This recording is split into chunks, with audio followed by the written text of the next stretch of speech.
About 80% of women say that images that they see in the media about body image create insecurities in them. But most of the people that come and see me where they have an eating disorder, because I do work with that a lot, eating disorders, anorexia, bulimia, binge eating, there's so much more, and especially with my research, because I did extensive research on the topic of eating disorders for my doctorate, my dissertation. It's so much more than media images, believe me, that contribute to somebody developing an eating disorder. We tend to think here in our Western culture that eating disorders are pretty much solely driven by media images, and we found in research that immigrants who come to this country who are going through a transition from one country to another, and they're trying to assimilate, and they are dealing with feeling like an outsider, and they're dealing with the anxieties of that transition, have developed eating disorders as well. Body image is really your image of yourself.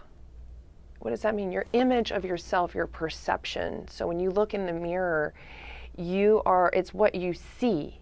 It's not necessarily what actually is. So that perception that you have is informed by your belief systems about yourself. So if you look in the mirror and you see someone who's worthless, or someone who is unloved, someone who is unwanted, someone who doesn't have a voice, someone who is put down, that becomes reflected in what you see. So you can have someone who is in wonderful shape, but they look at themselves and they say, like, I'm fat. A lot of people who have eating disorders have a disconnect between head and body as a result of their own traumas and how their mind has processed it. So they don't even feel that their body is theirs. They look at their body as like they're not even connected to themselves. So there's a dissociative aspect to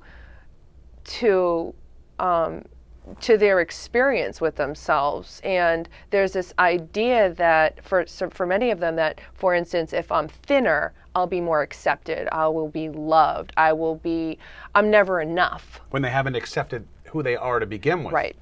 So they haven't accepted themselves, so this is why that work needs to be done, so that they can reclaim themselves in the way that they're supposed to, and that many of their negative coping skills start to diminish. Because when you're happier with who you are, you'll find that many of the negative coping skills that have come into your life, they don't need to be there anymore. So you gradually start to let go of those negative things.